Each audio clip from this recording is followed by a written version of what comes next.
Weaver reporting for Infowars.com. So, can you tell us a little bit about yourself? What brings you out here and where are you from? I'm Chelsea, I'm from Rochester, New York, and I'm coming for the inauguration.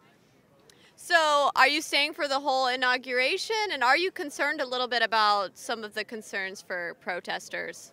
I have tickets for it, so I'm going to attend it, and I think that they're well equipped to handle the protesters, so I'm not that worried. So far, walking around, have you seen more Trump supporters than anti-Trump supporters? Yes. Yeah, there's been a lot of people with Trump hats and stuff on, so definitely a lot more. All right, and so what are you looking forward to under a Trump presidency? Like, what is the thing that excites you the most? I think he's going to help protect it with tightening up the borders, and he's already created so many jobs already, and he's not even president yet, so I think it's just a lot different, and I think it'll be a good change. There's actually going to be an anti-Trump women's march coming up here during Inauguration Week. What do you think about that? And what do you think about these women claiming that Trump is anti-women and anti-women's rights? I think they do have every right to protest. I don't personally agree with it, but if that's how they want to express freedom of speech, then they have the right to. I think that they're misled kind of by a lot of media sources, and a lot of things are taken out of context, so I think they need to start doing their own research and really look into more than just one sentence to decide a whole presidency. What brings you out here today, and where are you from? I'm from Fort Smith, Arkansas. My name's Tim Schiestel. I work in the oil and gas industry. I work out of Midland, Texas. I'm a drilling fluids engineer for Schlumberger. And right now, I was laid off for 8 months. The day that Trump got elected, the day after, my boss called me and told me I was going back to work. Wow. Since Trump has come into office, we picked up 60 rigs so far in the Permian Basin. So you're looking at 60 rigs times 100 people on each rig. That's 6,000 jobs right there that he's created, just with him, with the optimism of him getting elected. Wow, exactly. Just like we've seen, the economy already has been going up, the stock markets have been going up, and more jobs, like you're saying, you got your job back because of Trump being elected as the president. And with the new the EPA restrictions on fracking and all that, once he comes into office and we can eliminate those restrictions, the jobs are just on one rig alone, you're talking both crews, the day and night crew, and then you go 14 days on, 14 days off. Well, that gives you right there's about 100 people on a drilling rig. That's not even including production or bringing that well into production. So, just on you're talking thousands of jobs for each well. Wow. Did you travel all the way out here just to attend this inauguration event? I drove 20 hours from Fort Smith, Arkansas to here just to see Trump get elected, to watch the inauguration. Wow. I've been a Trump supporter from day one. When he said that he was going to build the wall, that's when I got behind him.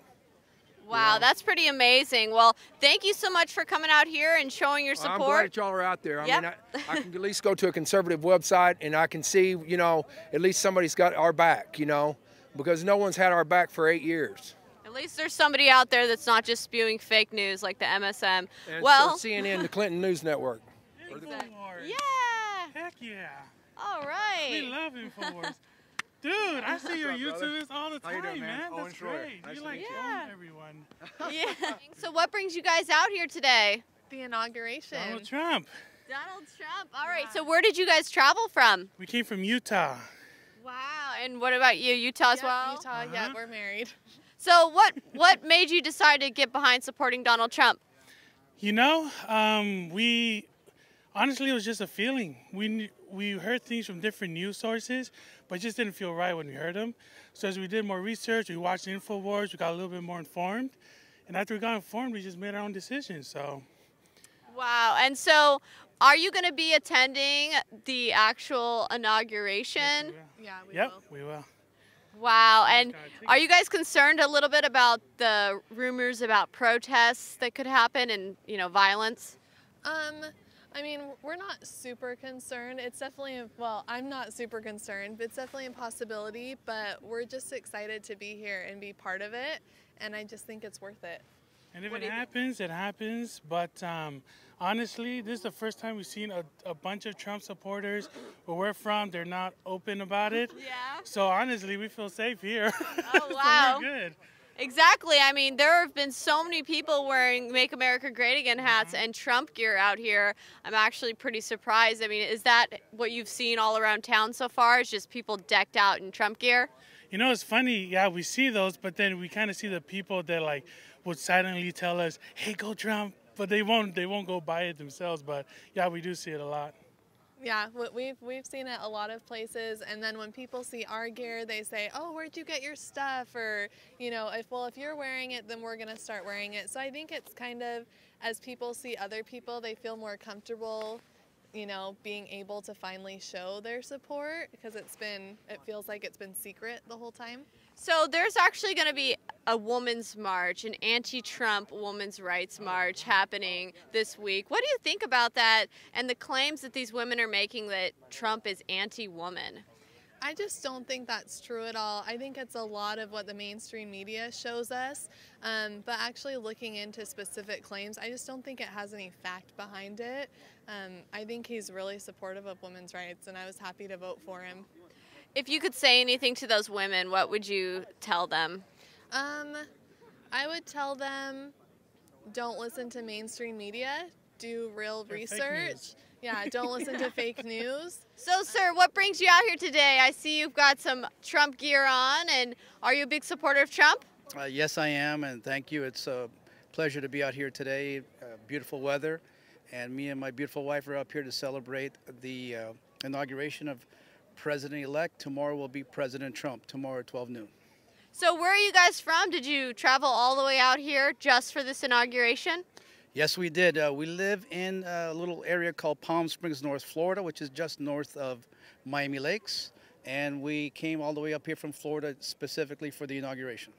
So what are the key points that got you to support Donald Trump and to actually come here for his inauguration? I mean, you have to really agree with her and be enthusiastic with his views. So what are some of those points? Yes, I think the biggest point is that, you know, America has been in decline, really, and to be fair, not just in the last 8 years, but probably in the last 15, 16 years. And Donald Trump's vision is to make us not only great again economically, but also respected again internationally by our allies and as well as, you know, our enemies as well. And I think that's the biggest thing for me and my family. So did you get involved with the Trump campaign at all or volunteer to help out? Yes, we did on 1 or 2 occasions. Wow, that's pretty cool. So is there anything else you'd like to share with us? Did your wife was saying something about that you applied for a job or to work with Trump or something along that lines? Yes, I did, and you know, we'll see what happens. I put my name in the hat, and I am also a U.S. Navy veteran, and my daughter serves currently on active duty. So if I get a call to interview, I'll be glad to interview and help serve his administration and this great country in any way I can.